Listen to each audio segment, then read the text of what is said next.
चित्तस्य पदेन वाचां मलं शरीरस्य च वैद्यकेन योपाकरोत्तं प्रवरं मुनीनां पतञ्जलिं प्राञ्जलिरानतोऽस्मि।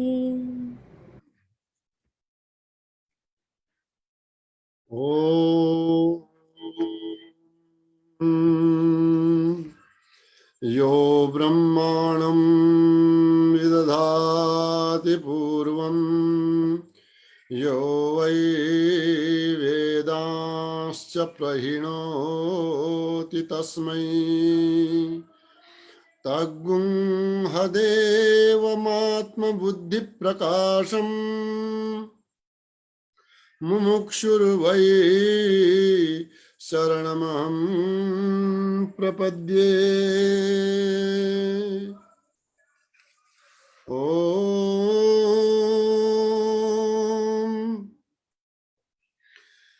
अतस्तस्मिन् तद्बुद्धिः प्रभवति विमूढस्य तमसा विवेकाभावाद्वै स्फुरति भुजगैरज्जुधिषणा ततो नर्थभ्रातो निपतति समादातुरधिक ततो यो सद्ग्राह स हि भवति बन्धः शृणु सखे स हि भवति बन्धः शृणु सखे। ओम नमन। परमपिता परमेश्वरलाई बारंबार प्रणाम गर्दै उपस्थित सम्पूर्ण महानुभावहरूको म यस योग चौतारी मञ्चमा योग दर्शनको स्वाध्यायमा सादर स्वागत गर्न चाहन्छु।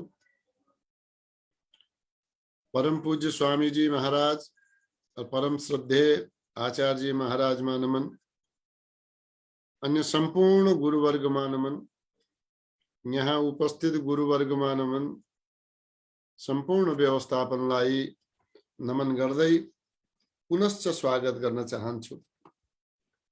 आउनुहोस् हामी केही सूत्रको उच्चारण गरौँ, त्यहाँबाट हामीले प्रारम्भ गर्नेछौँ अनि त्यसपछि जो दैनिक स्वाध्याय हो त्यो गर्नेछौँ। अथ समाधिपादः अथ समाधिपादः अथ योगानुशासनम् अथ योगानुशासनम् योगश्चित्तवृत्तिनिरोधः योगश्चित्तवृत्तिनिरोधः तदा द्रष्टुः स्वरूपेऽवस्थानम् तदा दृष्टुः स्वरूपे अवस्थानम् वृत्तिसारूप्यमितरत्र वृत्तिसारूप्यमितरत्र वृत्तयः पञ्चतयः क्लिष्टाः वृत्तयः पञ्चतथ्यः क्लिष्टाः प्रमाण विपर्यय विकल्प निद्रा स्मृतयः प्रमाण विपर्यय विकल्प निद्रा स्मृतयः निद्रा प्रत्यक्षानुमानागमाः प्रमाणानि प्रत्यक्षानुमानागमाः प्रमाणानि विपर्ययो मिथ्याज्ञानमतद्रूप प्रतिष्ठम् विपर्ययो मिथ्याज्ञानमतदुपप्रतिष्ठम् शब्दज्ञानानुपाति वस्तु शून्यो विकल्पः शब्दज्ञानानुपाति वस्तुशून्यो विकल्पः अभाव प्रत्ययालम्बना वृत्तिर्निद्रा अभाव प्रत्यालंबना वृत्तिनिद्रा अनुभूत विषया संप्रमोषः स्मृतिः अनुभूत विषय संप्रमोषः स्मृति अभ्यास वैराग्याभ्यां तन्निरोधः अभ्यास वैराग्याभ्यां तन्निरोधः तत्र स्थितौ यत्नोऽभ्यासः तत्र स्थितौ यत्नोऽभ्यासः। अरु हजुरहरूले पनि पढ्दै हुनुहुन्छ यहाँ त कसैले खाएको कसैले गाएको कसैले हल्लिएको देखिन्छ भोलि हजुरको पनि पालो आउँछ त्यसबेला पढ्नु त पर्ला नि हजुर ध्यान दिनुस् है अनु अभ्यास वैराग्याभ्यां तन्निरोधः अभ्यास वैराग्याभ्यां तन्निरोधः तत्र स्थितो यत्नोऽभ्यासः तत्र स्थितौ यत्नोऽभ्यासः स तु दीर्घकाल नैरन्तर्य सत्कारासेवितो दृढभूमिः स तु दीर्घकाल नैरन्तर्य सत्कारा सेवितो दृढभूमिः दृष्टानुश्रविक विषय वितृष्णस्य वशीकार संज्ञा वैराग्यम् दृष्टानुसर्वविक विषय वृत्तिक्षणस्य वशीकार संज्ञा वैराग्यम् दृष्टानुश्रविक विषय वितृष्णस्य दृष्टानुसर्विक विषय वृत्तिक्षणस्य वशीकार संज्ञा वैराग्यम् तत्परं पुरुषख्यातेर्गुणवैतृष्ण्यम् तत्परं पुरुषख्याते गुण वैतृष्ण्यम् वितर्क विचारानन्दास्मितानुगमा सम्प्रज्ञातः वितर्क विचारानन्दिस्मितानुगमात् सम्प्रज्ञातः वितर्क विचार आनंद अस्मिता अनुगमात् सम्प्रज्ञातः वितर्क विचारानन्दास्मितानुगमात् सम्प्रज्ञातः विराम प्रत्ययाभ्यास पूर्वः संस्कार शेषोऽन्यः विराम प्रत्ययाभ्यास पूर्व संस्कार शेषोऽन्यः भव प्रत्ययो विदेह प्रकृति लयानाम् भव प्रत्ययो विदेह प्रकृति लयानाम् श्रद्धा वीर्य स्मृति समाधि प्रज्ञा पूर्वक इतरेषाम् श्रद्धा वीर्य स्मृति समाधि प्रज्ञा पूर्वक इतरेषाम् तीव्र संवेगानामासन्नः तीव्र संवेगानामासन्नुः मृदु मध्यादिमात्रत्वात् ततोऽपि विशेषः मृदु मध्याधिमा तत्र ततोऽपि विशेषः मृदु मध्यादिमात्रत्वात् ततोऽपि विशेषः मृदु मध्यादिमात्रत्वात् विशेषः ईश्वर प्रणिधानाद् वा ईश्वर प्राणिधानात् क्लेश कर्म विपाकाशयैरपरामृष्टः पुरुष विशेष ईश्वरः क्लेश कर्म विपाकाशर्य परामिष्टः पुरुष विशेष ईश्वरः तत्र निरतिशयं सर्वज्ञ बीजम् तत्र निरतिशयं सर्वज्ञ बीजम् स एष पूर्वेषामपि गुरुः कालेन नवच्छेदात् स एष पूर्वेषामपि गुरुः कालेन नवच्छेदात् तस्य वाचकः प्रणवः तस्य वाचकः प्रणवः तज्जपस्तदर्थभावनम् तज्जपस्तदर्थभावनम् ततः प्रत्यक्चेतनाधिगमोऽप्यन्तरायाभावश्च ततः प्रत्यक्चेतना दीर्घमो प्यानतराभावस्य च अब आरामले पढ्नु होला है व्याधिस्त्यान संशय प्रमादालस्याभिरति भ्रान्ति दर्शनालब्ध भूमिकत्वानवस्थितत्वानि चित्त विक्षेपास्तेन्दरायाः व्याधिस्त्यान संशय प्रमादालस्य वितरि भ्रान्ति दर्शन लब्ध भूमिकत्वानवस्थितत्वानि।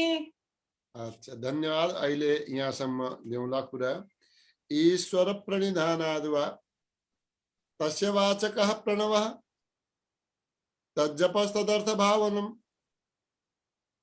ईश्वरको जो वाचक गर्ने वाला हो ओंकार, त्यसको जो जप गर्छौं त अर्थको भावनाका साथमा गर्नु पर्दछ।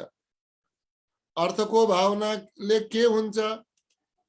अर्थको भावना गर्नाले ततः प्रत्यक्ष चेतना अन्तरात्माको आफ्नो स्वरूपको ज्ञान हुन्छ। अनि के हुन्छ? अन्तरायाभावश्च, अन्तरायको अभाव हुन्छ, विघ्नहरू समाप्त हुन्छन्। त यो विघ्नहरू के हुन्? अन्तराय के हुन्?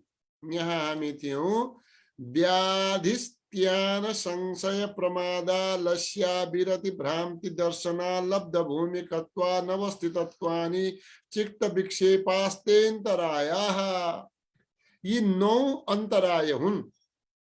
के हुन् भन्नुस् त कमलाजी, भन्नुस्, उच्चारण गर्नुस्। व्याधि भन्नुस्। व्याधि, स्त्यान, स्त्यान, संशय, संशय, प्रमाद, प्रमाद, आलस्य, आलस्य, अविरति, अविरति, भ्रान्ति दर्शन, भ्रान्ति दर्शन, अलब्ध भूमिकत्व, अलब्ध भूमिकत्व, अनवस्थितत्वानि, अनवस्थितत्वानि, चित्त विक्षेपाः, चित्त विक्षेपाः, ते अंतरायाः। ते अंतरायाः। ये जो बताइयो व्याधि, स्त्यान, संशय, प्रमाद, आलस्य, अविरति, भ्रांति दर्शन, अलब्ध भूमिकत्व र अनवस्थित तत्व जो बताइयो, यी के हुन् त? यी 9 वटा छन्। यिनी चित्त विक्षेप हुन्, चित्तमा विक्षेप उत्पन्न गर्ने वाला हुन्। यिनै के हुन्? अन्तराया भनेको योगका विघ्नहरू हुन्। अन्तराया भन्नाले योगका विघ्नहरू हुन्, हैन? अब व्याधि के बताइयो कि शरीरमा यदि धातु रस आदिको कमी या ज्यादा भयो त्यसले शारीरिक पीडा हुन्छ, त्यो व्याधि बताइयो। स्त्यानको अर्थ भयो कि चित्त अकर्मण्य भयो, साधनमा प्रवृत्त हुँदैन, यता मन लाग्दैन, हैन? कर्मरहित हुने इच्छा गर्छ। संशय भनेको आफ्नो शक्तिमा सन्देह गर्नु या योगको फलमा सन्देह गर्नु, यो ठीक हो भन्नु या त्यो ठीक हो, एक ठाउँमा मन नजानु, यो पनि ठीक त्यो पनि ठीक, हैन? यसलाई भनिन्छ संशय, भ्रम। प्रमाद भनेको लापरवाही गर्नु, हैन?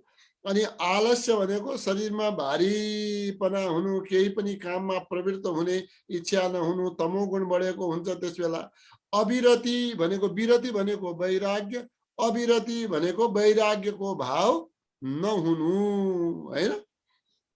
वैराग्यको भाव नहुनु यानी कि वैराग्य नहुनु। भ्रान्ति दर्शन, भ्रान्ति दर्शन, भ्रान्ति माने भ्रम, हैन? जे पनि काम गर्यो यसले हुन्छ कि हुँदैन भन्नेवाला भ्रम उत्पन्न हुनु, यो साधन ठीक हैन, यसले त के हुन्छ र भन्नेवाला जो सम्झियो त्यो चाहिँ भ्रान्ति दर्शन हो। अब पढ्दा पढ्दै अब यो त संस्कृतका सूत्रहरू हुन्, यो योग दर्शन पढेर के हुन्छ र भन्दै गयो भने यो के हो? यो त भ्रान्ति दर्शन हो। पढेर धेरै कुरा हुन्छ, पढेर पहिले सुन्नु पर्यो, सुनेपछि त्यसलाई पढ्ने बानी गर्नु पर्यो। एकै दिन आएन भने हामीले त्यतिकै हताश भएर छोड्नु हुँदैन। अलब्ध भूमिकत्व भनेको, भूमिकत्व भनेको त्यो ठाउँ पाउनु, स्थान पाउनु। तर यहाँ साधन गर्यो, साधन गरेर पनि त्यो स्थान प्राप्त नगर्नुलाई अलब्ध भूमिकत्व भन्छ। अनवस्थितत्व, अनवस्थितत्व केलाई भनेको? त्यो साधन त गर्यो, कुनै स्थानमा पुग्यो, तर त्यो स्थानमा चित्त नरोकिनु। त यी 9 वटा विघ्न मध्ये कोही विघ्न भए पनि के भयो? यी व्यक्तिको एकाग्रतालाई हटाउने वाला हुन्, हैन? एकाग्रता हटाउँछ। अनि के गर्छन्? यी आफैमा विघ्न होइनन्, यी चित्तका वृत्तिका सँगसँगै आउँछन्। चित्तका वृत्तिहरूको अभाव भयो भने यिनको पनि अभाव हुन्छ। यिनी चाहिँ चित्तका विक्षेप हुन् अनि योगका के हुन्? मल हुन्, शत्रु हुन्, हैन? अनि योगमा यसको योगका विघ्न गर्न मलजल गर्ने वाला हुन्, योगको मार्गमा जान नदिने वाला हुन्। यी 9 वटा सूत्र हामीले यहाँनिर भन्यौं। यी 9 वटालाई हामीले याद गर्नु पर्दछ। यो भनेको यो हो भनेर स्पष्ट चाहिँ हामीले हुनु पर्दछ। अनि अब हामी योमा रह्यौं। व्याधि, स्त्यान, संशय, प्रमाद, आलस्य, अविरति, भ्रान्ति दर्शन, अलब्ध भूमिकत्व, अनवस्थितत्व। यहाँसम्म हामीले सूत्र वाचन गर्यौं। अर्को सूत्रमा अब हामी जान्छौं।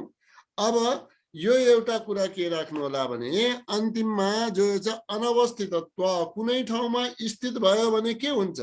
समाधि प्राप्त हुने अवस्थामा चित्त स्थिर हुन्छ, हैन? अब चित्तका वृत्तिहरू समाप्त भएमा यिनीहरू पनि समाप्त हुन्छन्, यी अलगबाट रहँदैनन्, हैन? अब यसका साथ साथै अर्का जो यो अन्तराय छन्, यसैका साथमा आउने वाला जो अन्तराय छन् उनका बारेमा हामीले पढ्छौं। देवी देवकोटाजी, अब हजुरले माइक खोल्नु होला। कमला पाण्डेजीलाई धेरै धेरै धन्यवाद। अर्को सूत्रमा हामी जान्छौं, त्यसको वाचन हामी देवीजीका साथ गर्छौं। अहिले जति हामीले वाचन गर्यौं यी कति विघ्नहरू बताइए? 9 वटा। 9 वटा विघ्नहरू बताइए। यसका अतिरिक्त अन्य के छन् त? यो उच्चारण गर्नु होला। दुःख दौर्मनस्याङ्गमे जयत्व श्वास प्रश्वास विक्षेप सह भुवः। भन्नुस्। दुःख दौर्मनस्याङ्गमे जयत्व श्वास प्रश्वास विक्षेप सह भुवः। दुःख दौर्मनस्याङ्गमे जयत्व श्वास प्रश्वास विक्षेप सह भुवः। दुःख दौर्मनस्याङ्गमे जयत्व श्वास प्रश्वास विक्षेप सह भुवः। अलग अलग हामीले पढ्यौं भने अलग अलग पनि एकपटक पढौँला। दुःख दौर्मनस्य अङ्गमे जयत्व श्वास प्रश्वास विक्षेप सह भुवः। पढ्नु होला। दुःख दौर्मनस्य अङ्गमे जयत्व श्वास प्रश्वास विक्षेप सह भुवः। अब ये कतिवटा भए? यिनीहरू पहिलेका 9 भए। यिनीहरू कति भए? 5 वटा। 5 वटा भए। त पहिलेका 9 बताए हाम्रो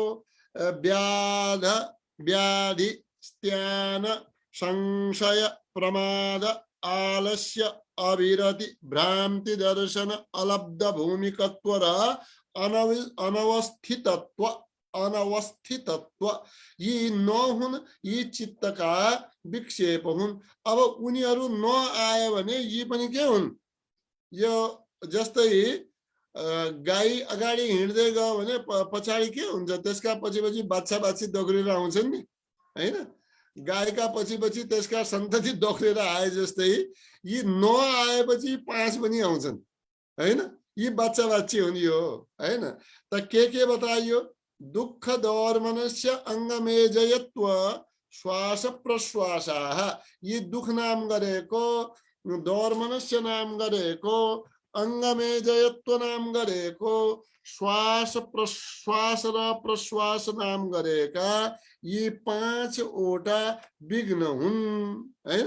विघ्न हुन्। त यी यसको सँगसँगै जोडिदियो। विक्षेप सह भुवा।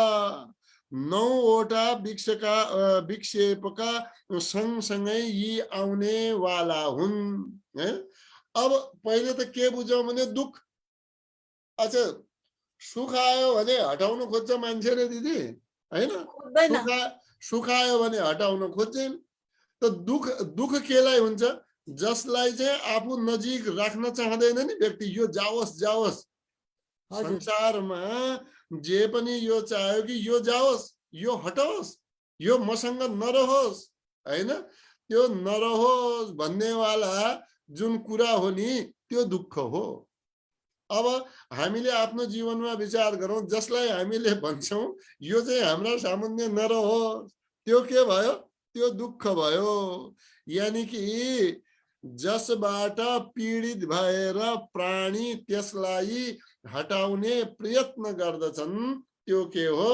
दुःख हो। अब यहाँनिर दुःखका बारेमा एकपटक हामी पढौं त संसारमा यो सृष्टिमा 3 प्रकारका दुःख छन्, जसलाई आध्यात्मिक दुःख भनियो, आदि भौतिक दुःख भनियो र सँगसँगै आदि दैविक दुःख भनियो। त आध्यात्मिक दुःख जो छ मनसँग सम्बन्धित छ। अब र शरीरसँग पनि कहिलेकाहीँ त्यो दुःख उत्पन्न हुन्छ, तर अधिकांशतया जो आध्यात्मिक दुःख छ, आध्यात्मिक दुःख चाहिँ केसँग हुन्छ? मनसँग बढी सम्बन्धित हुन्छ हैन। अब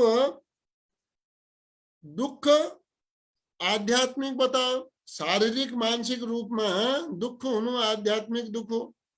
आदि भौतिक, यो भौतिक जगतका कारणले जो दुःख भयो त्यसलाई चाहिँ आदि भौतिक दुःख भनियो। अनि तेस्रोमा कुरा आयो कि आदि दैविक, दैवका द्वारा त्रिविधम दुःखम त्रिविधम तापम, दैवका द्वारा जो अब चिसो भयो, गर्मी भयो, बाढी आयो, भुइँचालो आयो, कहीँनिर दुर्घटना नै भयो इत्यादि यी पीडा हुनु आदि दैविक हो, दैवका कारण। अब गाडीमा ठोकियो त यो भौतिक दुःख भयो है। अनि मनमा कहीं संयोग वियोग भयो, कसैको आयो, पहिले संयोगमा खुसी भयो, त्यसपछि वियोगमा दुःख भयो, त आध्यात्मिक दुःख भयो। मनसँग सम्बन्धित आध्यात्मिक, यो सृष्टिका भूतहरूसँग भौतिक जगतसँग सम्बन्धित आदि भौतिक र देवसँग सम्बन्धित आदि दैविक यो दुःख हो। 3 प्रकारको दुःखलाई मानिसले हटाउने प्रयत्न गर्दछ। अब यसका साथमा अर्को शब्द आयो दुःख पहिलो हो, जसका बारेमा 3 वटा वर्णन हामीले गर्यौं। दोस्रो आयो दौर्मनस्य। के आयो? दौर्मनस्य। उच्चारण गर्नुस् त, दौर्मनस्य। अब मनमा के हुन्छ? कहिलेकाहीँ इच्छा भङ्ग हुन्छ, मनमा फेरि क्षोभ हुन्छ, खुसी हुँदैन मन फेरि चञ्चल हुन्छ, यो गरौँ कि त्यो गरौँ, मेरो काम त भएन। त यसलाई भनियो कि दुर्मनता। इच्छाको पूर्ति नभएमा मनमा हुने वाला जो क्षोभ छ, क्षुब्धता छ हैन, चित्तको चञ्चलता पनि हुन्छ, त्यो के हो? दौर्मनस्यता हो। इच्छा विघाता चेतसः क्षोभ, यसको भाष्यमा भनिएको छ इच्छा विघाता चेतसः क्षोभ दौर्मनस्यम। इच्छामा अवरोध आयो, इच्छाको अपूर्ण रह्यो, अनि त्यसका कारणले चित्तमा क्षोभ उत्पन्न भयो, चित्त चञ्चल भयो, यसलाई दौर्मनस्य भनियो। यो के हो?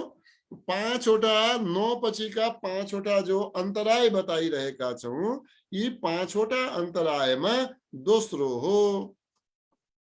अब तेस्रो के हो? तेस्रो हो अंगमेजयत्व। के हो? अंगमेजयत्व। उच्चारण गर्नुस् त, अंगमेजयत्व। अंगम एजयत्व, यसो अंगम एजयत्व। अब यससँगै बोल्दाखेरि के हुन्छ? अंगमेजयत्व। अब यसमा के हुन्छ? अंगम कंपयति। के भनियो? अंगम कंपयति।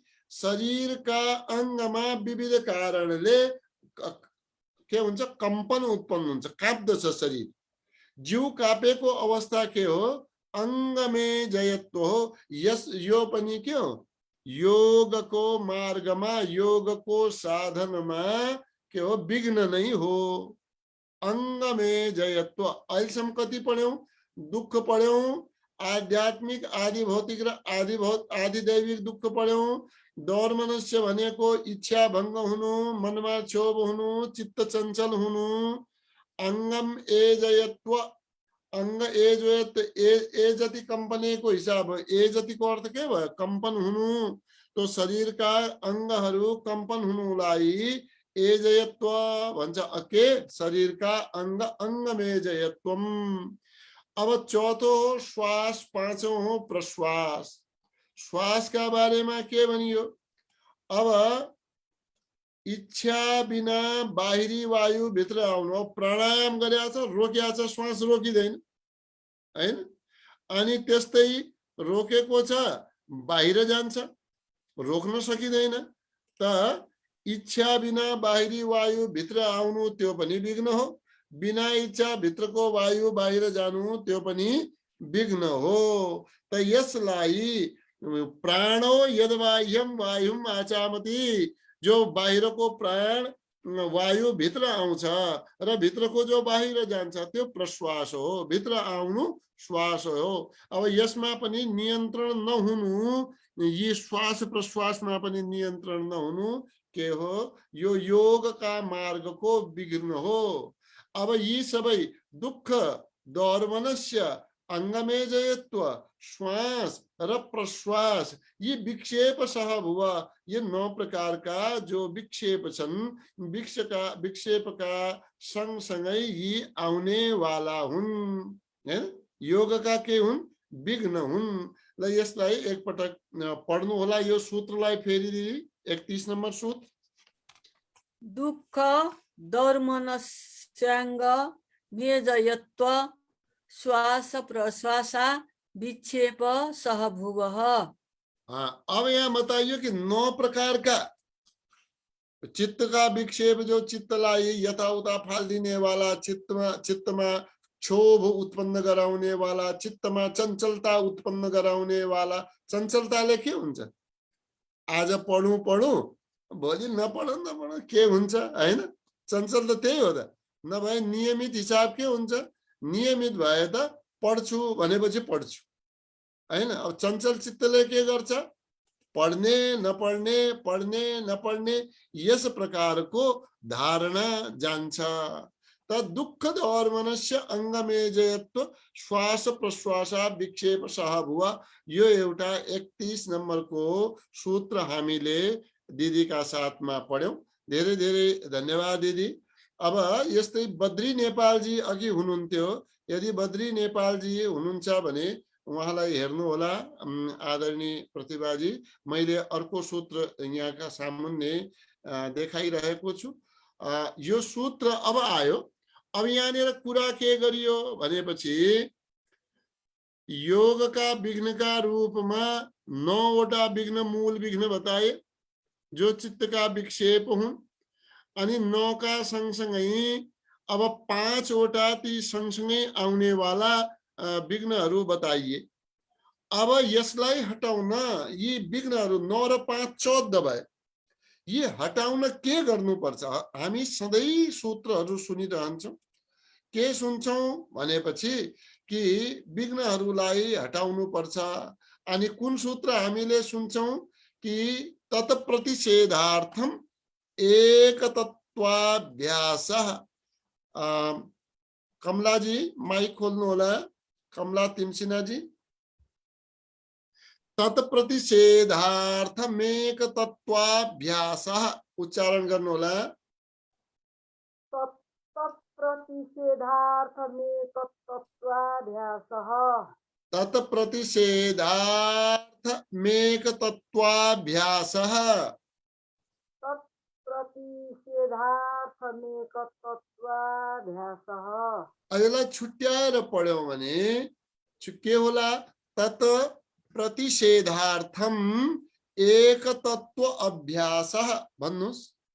तत् प्रतिषेधार्थम एकतत्व अभ्यासः। तत् प्रतिषेधार्थम एकतत्व अभ्यासः।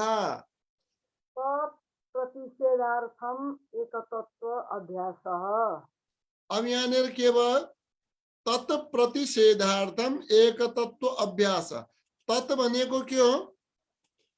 तत् भनेको उनीहरूलाई, उनीहरूलाई माने त्यो जो अंतराय बताइए, 9 र 5 14 अंतराय बताइयो। उनीहरूको प्रतिषेध गर्न, उनीहरूको निषेध गर्न, उनीहरूलाई दूर गर्न, उनीहरूलाई हटाउन, उनीहरूलाई नाश गर्न के गर्नु पर्यो? एक तत्व अभ्यास, एक तत्वको अभ्यास गर्नु पर्दछ। तत् प्रतिषेधार्थम एक तत्वाभ्यास। यसैका बारेमा भनियो कि विक्षेप प्रतिषेधार्थम एक तत्वावलम्बनम चित्तम अभ्यसेत। यो विक्षेपहरूको प्रतिषेध गर्न एक तत्वको अभ्यास गर्नु पर्दछ। के गर्नु पर्दछ? एक तत्वको अभ्यास गर्नु पर्दछ। अब यो मुख्य रूपमा के भयो भने प्रतिषेध गर्नु छ।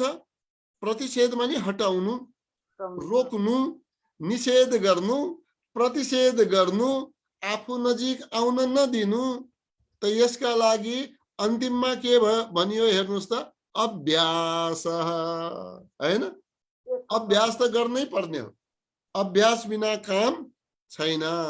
अभ्यास हामीले गरेनौं भने यी विघ्नहरू आइपुग्दछन् हैन? अभ्यास गरेनौं भने के हुने भयो? हाम्रा नजिक व्याधि पनि आयो, स्त्यान पनि आयो, लापरवाही पनि भयो हैन, संशय पनि भयो, प्रमाद गर्यौं, आलस्य गर्यौं, हामीले वैराग्य राखेनौं, हामीलाई भ्रम हुन थाल्यो विविध कुरामा, जो हामीले स्थान पाउनु पर्ने थियो त्यो भएन, समाधिका नजिक पुगेर पनि त्यहाँ मन नटिक्नु, मन दुखित हुन्छ, दौर्मनस्य हुन्छ, शरीर कहीं काप्न थाल्दछ, श्वास प्रश्वासमा हाम्रो नियन्त्रण रहँदैन। यी 14 कुराहरू हुन्छन् अभ्यास भएन भने। यी 14लाई हटाउन के गर्नु पर्यो? नियमित अभ्यास गर्नु पर्दछ। अब मन त हो, मन त एक मात्र मन तपाईको एकै ठाउँमा लाग्छ भन्ने छैन। चित्त कहाँ जाने भयो? अनेक ठाउँमा जान्छ। चित्त पो एक अहिले भयो। चित्त कति भयो? कति छ कमलाजी? हजुरको चित्त मन कति छ? एक टाइममा त एउटै होला हैन? एक मनले, एक चित्तले हजारौं चिन्तन गर्छ। ठीक छ? एक मनले, एक चित्तले हजारौं चिन्तन गर्छ। एक टाइममा कति गर्छ? हजारौं गुरुदेव, थाहा नै हुँदैन। एक टाइममा एक मात्रै कुरा गर्छ। अब एक ठाउँमा तपाईले 4 वटा कुरा गर्न थाल्नु हो भने मान्छेले के भन्छन्? फेरि मान्छेले अब भन्छ यो कमलाजी त बोलायो भने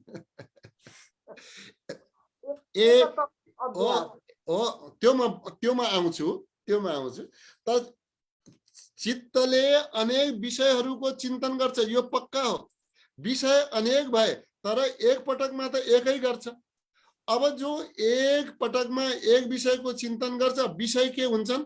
परिवर्तन हुँदै रहन्छन्, क्रमिक रूपमा परिवर्तन हुँदै रहन्छ। एकै ठाउँमा चित्त केन्द्रित रहँदैन। अहिले तपाईले स्वाध्यायका बारेमा सोच्नु भयो, त्यसपछि तपाईले अब यो स्वाध्याय सकिएपछि त रोटी पकाउनु छ, या रोटी खानु छ, या सुत्नु छ, या के अर्को काम गर्नु छ, भोलिको लागि तयारी गर्नु छ, अलिकति होमवर्क लेख्नु छ। आज आधा घण्टा त म यो स्वाध्यायको लेखि नै हाल्छु, यो काम गर्नु छ, भोलि यो बिहान उठेर यो। त चित्त त एउटा भयो, चिन्तन अनेक गर्छ, तर त्यसको समय एकपछि अर्को गर्छ। ठीक छ? एकपछि अर्को गर्छ। एकै पटक स्वाध्याय गर्ने, रोटी खाने, सुत्ने। म स्वाध्याय रोटी सुत्छु त भन्दैन नि त। म स्वाध्याय रोटी सुत्छु, म स्वाध्याय पनि गर्छु, रोटी पनि खान्छु, त्यसपछि सुत्छु भनेपछि मान्छे भने यो बौला भयो, यो के भन्दैछ? म स्वाध्याय रोटी सुत्छु भन्छ। त्यसैले एक पटकमा एक चिन्तन, तर चिन्तन त्यसका अनेक हुन्छन्। यहाँनिर यो विघ्न हो, अनेक चिन्तन गर्नु विघ्न हो। कुरा बुझ्नु हो नि? अनेक चिन्तन गर्नु विघ्न हो। तब यहाँ के लेख्यौं? चित्तले अनेक विषयहरूको चिन्तन गर्दछ। त हामीले के गर्नु पर्यो? त्यसै चित्तलाई अनेक विषयहरूबाट हटाएर एक ईश्वर या एक विषय या एक वस्तुमा लगाउनु एक तत्वको अभ्यास हो। कुरा बुझियो नि त? चित्तमा त 10 कुरा खेलिन्छन्। कति कुरा खेलिए? 10, 20, 1000, लाखौं कुरा खेलिन्छन्। तर एक पछि अर्को विचार आएका आए। जसरी यो पिक्चर चलेको हुन्छ नि, त्यस्तै अनेक विचारहरू मनमा आएका आए हुन्छन्। यो के हो? यो हो चित्तको चञ्चलता। के भन्छ यसलाई? चित्तको चञ्चलता। मन कहाँ गयो? मन एकाग्रतामा गयो। एकाग्रतामा गए त एकैको चिन्तन गर्छ। एकाग्रताको माने के भयो? हैन, एकैको चिन्तन गर्छ। मन त अनेकको चिन्तन गर्न थाल्यो। त हामीले त्यो मनलाई, त्यस चित्तलाई अनेक विषयहरूबाट हटाएर एक ईश्वरमा लगाउनुस्, वा एक कुनै विषयमा लगाउनुस्, एक कुनै वस्तुमा लगाउनुस्। यो भनेको नै एक तत्वमा लगाउनु नै एक तत्वको अभ्यास हो, हैन? चाहे एक मात्र ईश्वरमा लगाऊ, त्यसको तत्वमा लगाऊ, त्यो ईश्वरको तत्व ज्ञानको आश्रय लिएर त्यसलाई धारण गर्ने, त्यो विचार गरोस्, हैन? अनि यस प्रकारले ईश्वरकै बारेमा हामी एक विषयका बारेमा, एक तत्वका बारेमा सोच्दा सोच्दै के गरौँ? चित्तलाई त्यही एउटै विषयमा हामी के गरौँ? केन्द्रित गरौँ। त मुख्य रूपमा लक्ष्य के हो?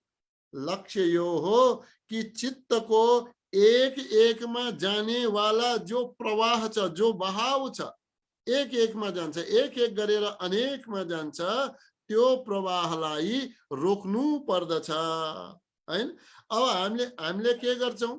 यसमा एउटा कुरा अर्को पनि छ। ज्ञान, यसका बारेमा ज्ञान कसको हुनु पर्दछ? ज्ञान त आफ्नो हुनु पर्दछ। कहिले काहीँ के गर्छौं? हामी अर्काको ज्ञानले आफ्नो काम गर्छौं। कुरा बुझ्नुभयो मेरो भनेको? अर्काको ज्ञानले आफ्नो काम गर्छौं, हैन? अब एउटाले भन्यो, हेर भाइ खीर खानु पर्छ। दुई साथीहरू थिए। के खानु पर्छ भन्यो? खीर खानु पर्छ। खीर अब उसले सोध्यो साथीले, खीर केले बन्छ? चामलले बन्छ। चामलमा के मिसाउनु पर्छ? गव्य मिसाउनु पर्छ। के मिसाउनु पर्छ? गव्य। गव्य उसको अर्थ थियो गव्यबाट दूध, हैन? उसको अर्थ थियो। अब त्यो साथीलाई ज्ञान के भयो? गव्य माने त अब पञ्चगव्यमा के पर्छन् भन्नुहोस् त? दूध पनि गव्य, दही पनि गव्य, घिउ पनि गव्य, गोमूत्र पनि गव्य, गोबर पनि गव्य। गव्य त एक अर्थ भएन, गव्यका कति अर्थ भए? 5 अर्थ भए। अनि साथी घरमा गयो, चामल निकाल्यो, गोबर पनि ल्यायो, अनि गोबरमा चामल पकायो, अनि भन्छ यो त मिठो हुन्छ भन्थे, म पनि यसैलाई खाइहालौं। खायो भाइ, खीर खायो? मैले खीर खाएँ, तर तिमीले भनेको जस्तो चाहिँ मिठो चाहिँ थिएन, हैन? अब ज्ञान कसको ज्ञान भयो? अर्काको ज्ञान भयो नि त। उसले त गव्य माने दूध भनेको थियो, यसले चाहिँ गव्य माने गोबर। अब दुवैको अर्थ त ठिक हो, अर्थमा गल्ती छैन, तर जुन किसिमको त्यो पूर्ण वाक्यको जुन अर्थ थियो त्यो राम्ररी बुझिएन, त्यो ज्ञान स्पष्ट भएन। त्यस्तै यसमा पनि हो। हामीले ईश्वर चिन्तन गर्छौं, अरूको बोलेका भरमा हामी के गरिदिन्छौं? के को व्रत गरेका छौ भाइ भने यो गाउँबाट बाहिर निस्कने बित्तिकै, घरबाट बाहिर, मैले त अष्टमीको लिया छु। त्यसो भए म पनि अष्टमीको। अरू के गर्छ? मैले त शनिबारको उपासना, म पनि शनिबारको गर्छु। अनि के गर्यो? मैले त यो साउनको सोमबार त छोडेकै छैन, है? अब के गर्ने हो सोमबार? किन गर्ने हो सोमबार? कसको गर्ने हो उपासना? एक तत्व एक ज्ञान गरेर हामीले सोमबारै किन पुरा साउनका महिनामा शिवजीको उपासना किन नगर्ने, साउनै किन 365 दिन नै शिवजीको उपासना किन नगर्ने, एक तत्वाभ्यास 365 दिन हामीले शिवजीको उपासना किन नगर्ने, 365 दिन नै हामीले एकादशी किन नमनाउने, विष्णुजीको उपासना किन नगर्ने, श्री कृष्ण बाल गोपालको उपासना किन नगर्ने, एक दिन मात्रै तिथि विशेष किन गर्ने। अब के गर्यो, हाम्रो आफ्नो ज्ञान भएन, कसको ज्ञान भयो, छिमेकीको ज्ञान भयो। कुरा बुझ्नु।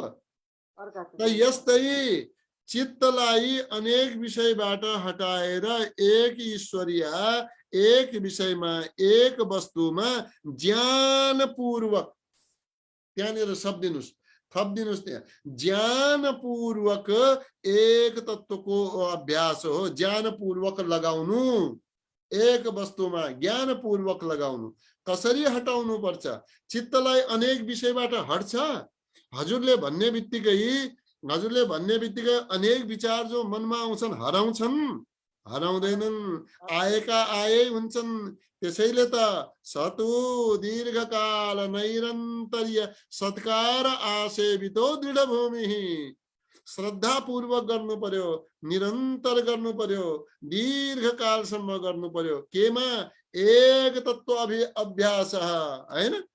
सोमबारको शिवजीको पनि उपासना गरिहाल्ने, अष्टमीको भगवतीको उपासना पनि गरिहाल्ने, एकादशीमा विष्णुको पनि उपासना गरिहाल्ने, जन्माष्टमी सब गर्छौं हैन।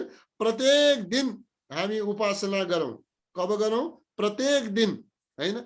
आफ्नो जो नित्य जसलाई इष्ट मान्नु भएको छ सर्वदा त्यसैलाई इष्ट मान्नुस्, त्यसैको एक तत्वले अभ्यास गर्नु हो है। कुरा बुझियो नि त, अलिअलि बुझियो नि त। यसले के होला, के मैले भन्नु खोजेको के हो, ज्ञान शुद्ध हुनु पर्दछ। के हुनु पर्दछ भन्नुस् त, ज्ञान शुद्ध हुनु पर्दछ हो, ज्ञान शुद्ध हुनु पर्दछ। जब हामी एकै चित्तमा आफ्ना ज्ञानका साथमा त्यो एक चित्तलाई हामी स्थित गरेर बारम्बार एकै ठाउँमा लगाउने जब प्रयास गर्दछौं तब के हुन्छ, एकाग्रता हुन्छ। त्यो एकाग्रताले गर्दा फेरि हाम्रो जो विघ्नहरू यहाँ देखाइए 9 र 5 14, यी 14 का 14 विघ्नहरूको नाश हुन्छ हैन। त चित्त अनेक चिन्तन गर्छ। चित्तको कामै चिन्तन गर्नु, अनेक चिन्तन गर्छ। त अनेक चिन्तन गर्नेवाला चित्तलाई त्यसको मूल स्वरूपमा फर्काउनु हो। मूल स्वरूप भनेको, चित्तको मूल स्वरूप के हो, एकाग्रता। सुरुमा बतायो नि त, जसरी एउटा पात्रमा हामीले पानी राख्यौं, जल राख्यौं, त्यो कस्तो छ, शीतल छ। त्यसमा हामीले बीचमा के गर्दियौं, आगोमा चढाइदियौं त त्यो के भयो, एकदम उम्लेर गयो हैन। त उम्लेर जानु भनेको अनेकमा जानु हो। त्यो फेरि आफ्नो ठाउँमा फर्किनु भनेको त्यो विविध विषयहरूको चिन्तन बन्द गरिदिनु हो हैन। एकाग्र हुनलाई त बाहिरी चिन्तन हट्नु पर्यो हैन। त एक वस्तुमा चित्त स्थित गर्ने, बारम्बारको प्रयत्न गर्नु, त्यो एकाग्रता हुन्छ। अनि एकाग्रता भएपछि के हुन्छ, विघ्न नाश हुन्छन्। हामीले यो हाम्रा आदरणीय मित्रलालजीले यो यसको बारेमा सधैँ भन्नुहुन्छ कि तत्प्रतिषेधार्थम एक तत्वाभ्यास हैन। यदि त्यो विघ्न आफ्ना जीवनबाट हटाउनु छ, आफ्ना शरीरबाट, आफ्ना मनमा त्यसको चिन्तनलाई हामीले हटाउनु छ भने हामीले के गर्नुपर्छ, एक तत्वाभ्यास, एक तत्वको अभ्यास हामीले गर्नु पर्दछ। उच्चारण गर्नुस् त हजुर, तत्प्रतिषेधार्थमेक तत्वाभ्यासः, प्रतिषेधार्थमेक तत्वाभ्यासः। ल धन्यवाद यहाँ दुवैजनालाई। अब सावित्री पराजुलीजी हुनुहुन्छ, आवाज हेर्नुस् त, तपाईको आवाज आयो कि आएन सावित्रीजी? ओम अच्छा, उहाँको त्यस्तै छ, आएन है त। अच्छा, मैले देखिरहेको छु हिरादेवी थापाजी, आवाज खोल्नु होला, आवाज खोल्नु होला। हिराजी कहाँबाट हुनुहुन्छ हजुर चाहिँ? हजुर ओम ओम कहाँबाट हुनुहुन्छ? म काठमाडौँ मैपीबाट। ल हुन्छ। मैपी अब यो सूत्र हजुरले उच्चारण गर्नु होला सँगै। हजुर त यहाँ आफ्नो आवाज खुला राख्नु होला। हजुर राग द्वेषादि मलका कारण मलिन चित्त स्थिर रहँदैन। अनेक राग द्वेष भए अनि त्यो अनेक मल भए राग द्वेषादि रूपी, त्यसले मन के हो स्थिर रहँदैन। एउटा मनलाई स्थिर राख्ने वाला जो कारण बताइयो कसरी मन स्थिर रहन सक्छ, त्यो यो भन्दा पहिलेको सूत्रमा बताइयो कि एक तत्वको अभ्यास गर्नु हैन। एक तत्वको अभ्यास गर्नु, सधैँ त्यसमा स्थिर रहनु, त्यसबाट नडिग्नु, यो एक तत्वको अभ्यास हो। ठीक छ। अब एउटा एक तत्वमा रहनुस् हैन, एक विषयमा रहनुस्। चाहे पञ्चभूतका बाहिरी विषयहरूलाई लिनुस्, त्यसका सूक्ष्म भूतलाई लिनुस्, अन्तर्मनलाई लिनुस्, कहीं आफ्नो नाकको टुप्पो भनेर यहाँनिर भनिन्छ कुनै चक्रमा लिनुस्, कुनै शरीरका नसनाडीहरूमा लिनुस्, कुनै स्थानमा लिनुस्, जहाँ पनि भित्र वा बाहिर एक स्थानमा मनलाई टेकाउनुस्। त अब चित्त निर्मल बनाउने सजिलो उपाय के छ हैन? सूत्र नम्बर 33 कसरी चाहिँ यो मन प्रसन्न रहन्छ, यो चित्त प्रसादन कसरी हुन्छ, चित्त निर्मल कसरी हुन्छ, यो बहुत महत्त्वपूर्ण सूत्र हो। यो योग दर्शनको मात्रै सूत्र होइन, यो हाम्रो जीवनलाई सुधार्ने, जीवन परिवर्तन गर्ने वाला सूत्र हो। यो सूत्रलाई राम्ररी बुझ्यौं भने जीवन परिवर्तन हुन सक्छ। यदि यस अनुसारले हामीले अगाडि गयौं भने हाम्रो जीवनमा के हुन्छ? काया पलट हुन्छ, काया कल्प हुन्छ। उच्चारण गर्नु होला, उच्चारण गर्नु हुने हो नि हिराजी? हजुर हस् हुन्छ। मित्र मैत्री करुणा मुदितोपेक्षाणाम भन्नु। मैत्री करुणा मृत्तितो पेषाणम। मेरो आवाज सुन्नु होला, भन्नु मैत्री मैत्री करुणा करुणा मुदितो मुदितो पेक्षाणाम पेक्षाणाम सुख दुःख सुख दुःख पुण्य पुण्य पुण्य पुण्य विषयाणाम विषयाणाम भावनातस भावनातस चित्त प्रसादनम। चित्त प्रसादनम। अरूले पनि पढिराख्नु होला हजुर। मैत्री करुणा मैत्री करुणा मुदितोपेक्षाणाम मुनितोपेक्षाणाम सुख दुःख सुख दुःख पुण्य पुण्य पुण्य पुण्य विषयाणाम विषयाणाम भावनातस भावनातस चित्त प्रसादनम। चित्त प्रसादनम। यसलाई अलग अलग गरेर पनि हामी पढ्न सक्छौं।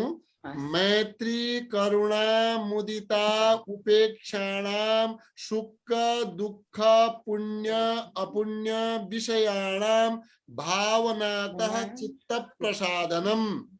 मैत्री करुणा मुद्रा उपेक्षाणाम सुख दुःख पुण्य अनुपुण्य विषयाणाम भावना चित्त प्रदर्शनम।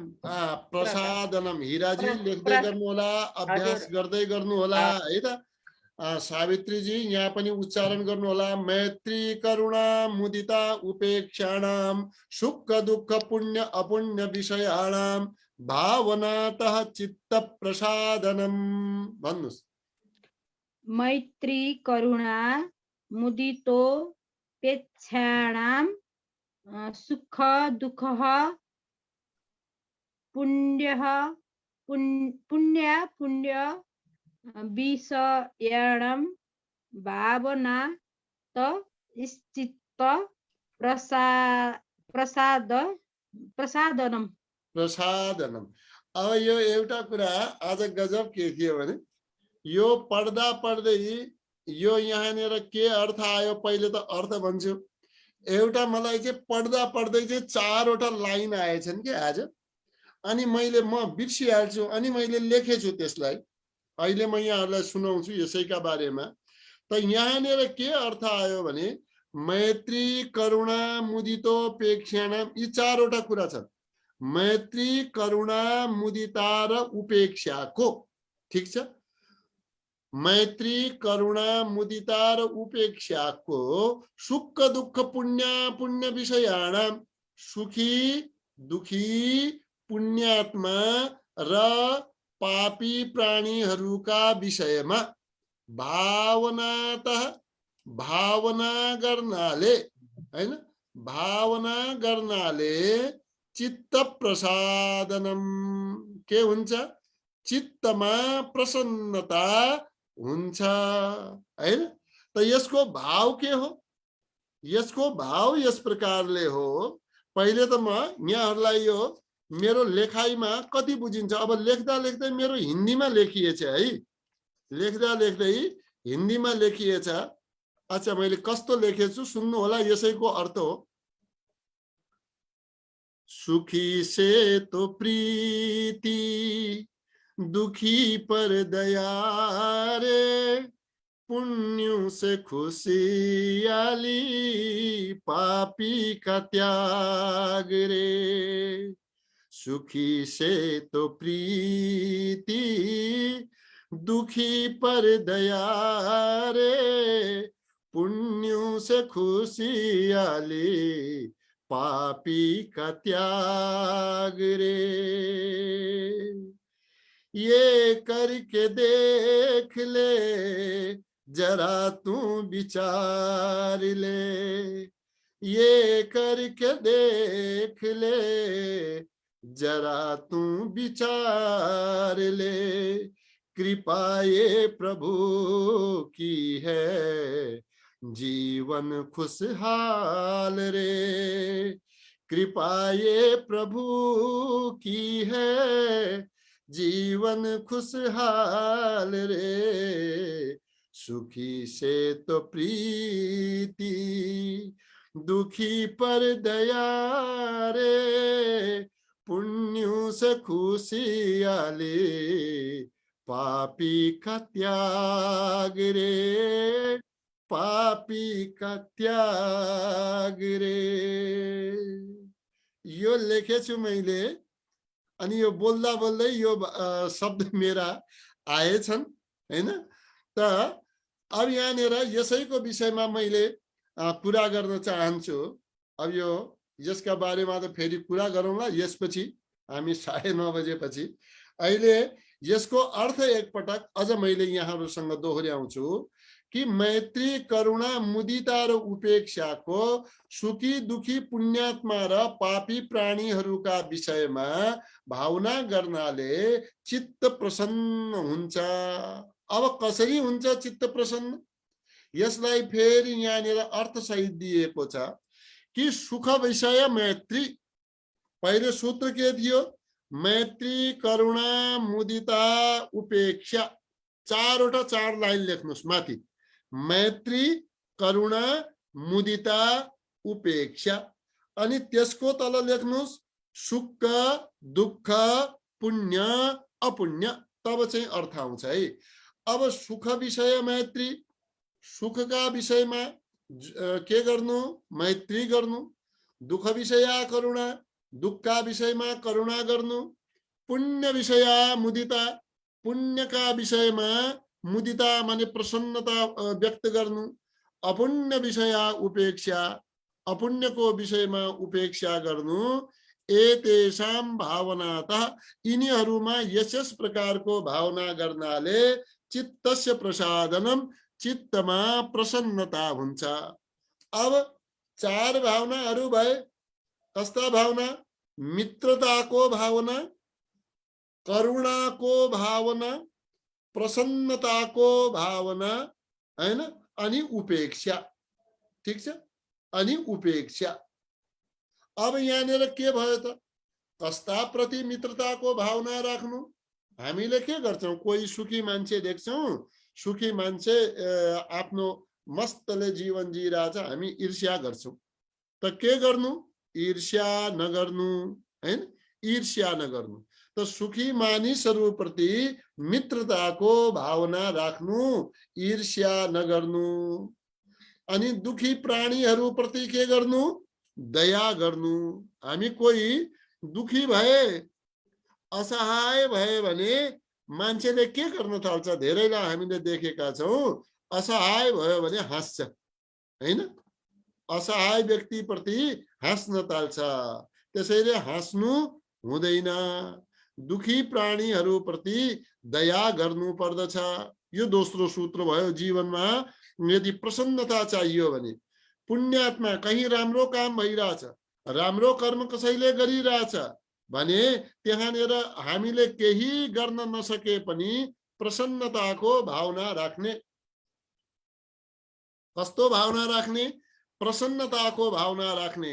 राम्रो काम गर्नेवालालाई स्याबासी दिने, हो ठिक छ राम्रो काम गर्नुभयो, समर्थन गरिदिनु पर्छ। हामीले के गर्छौं, आफूले गर्न पाएन अर्काले गर्यो हामी के गर्छौं, रिस गर्छौं हैन। आफू पनि गर्न नसक्ने, अरूले गरेको पनि देख्न नसक्ने। त राम्रो काम कसैले गर्यो भने त्यहाँ हामी केही दिनु परेन। जीवनमा यदि प्रसन्नता चाहनुहुन्छ भने कसैले राम्रो काम गरेको छ, कसैले पुण्यशाली काम गरेको छ भने के गर्नु, मात्र खुसी भइदिनुस्, खुसी हुनुस्, ल ठिक काम गरेछ यति भने पुग्यो हैन। कसैले काम गर्दैछ, कसैले कहीँनिर यज्ञ गर्यो, केही गर्यो भने ए राम्रो काम गर्दैछ भइहाल्यो। त्यसप्रति रिस राग किन राख्ने हैन, रिस द्वेष किन राख्ने। अब कहीँनिर पापीहरू छ, कोही अधर्मको काम गर्दैछ, नराम्रो काम गर्दैछ भने त्यतापट्टि उपेक्षा राखिदिनु। त्यहाँनिर गएर अनुमोदन पनि नगर्नु, जबरजस्ती गएर बीचमा परेर विरोध पनि नगर्नु। अब जबरजस्ती त्यो उनीहरूमा आफ्नो भलादमी बन्ने काम पनि नगर्नु। त यो भावना चारवटा यहाँहरूले हेर्नुहोस् कि सुखी मानिसप्रति मित्रताको भावना राख्नु, दुखी प्राणीहरूप्रति दयाको भावना राख्नु, पुण्यात्माहरूप्रति प्रसन्नताको भावना राख्नु, पापीहरूप्रति उपेक्षाको भावना राख्नु। यसो राख्नाले के हुन्छ, चित्तबाट राग द्वेष घृणा ईर्ष्या र क्रोधादि मल नष्ट भएर चित्त शुद्ध हुन्छ हैन। अनि चित्त के हुन्छ, प्रसन्न हुन्छ। चित्तमा अब राग पनि रहेन, द्वेष पनि रहेन, घृणा पनि रहेन, ईर्ष्या पनि रहेन, क्रोध आदि मलहरू पनि नष्ट भयो भने चित्त शुद्ध भयो, स्वतः एव चित्त प्रसन्न हुन्छ। त यसैलाई के भनिएको छ भने प्रसन्नम एकाग्रम स्थिति पदम लभते। प्रसन्न र एकाग्र जो मन भयो भने आफ्नो स्थिति पदलाई प्राप्त गर्दछ। स्थिति पद भने त्यो समाधिलाई प्राप्त गर्दछ। यसैमा मैले सुनेको कुरा लेखे कि बौद्ध दर्शनमा यसैलाई ब्रह्म विहार पनि भनिन्छ है। त मुख्य रूपमा यहाँ समाधिको कुरा हो, समाधिको कुरा हो। त समाधि प्रसन्न मनले मात्रै पाइन्छ, दुखी मनले मिल्नेवाला छैन। त प्रसन्न मनका लागि हर दशामा हर अवस्थामा आफ्नो मनलाई के गर्ने, शान्त गर्ने।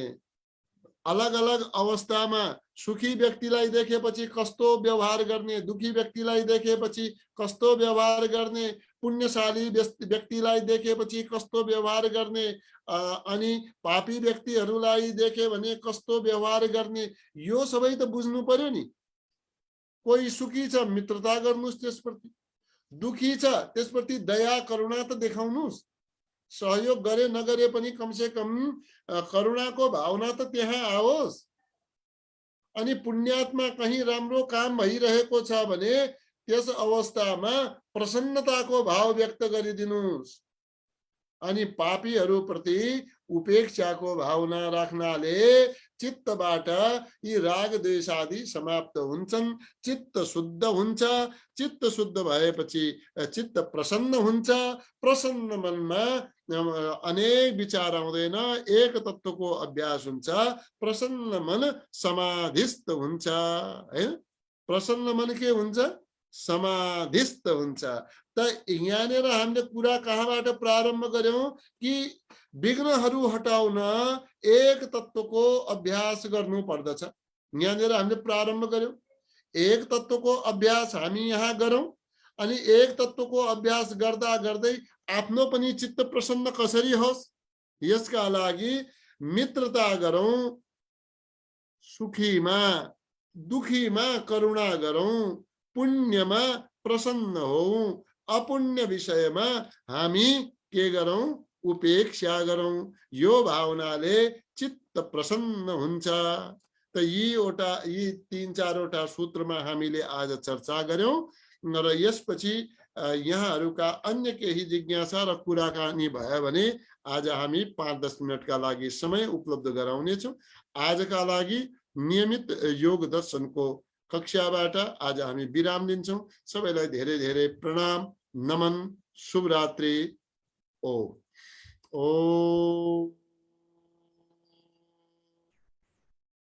शांति शांति शांति। सबैमा नमन। यहाँहरू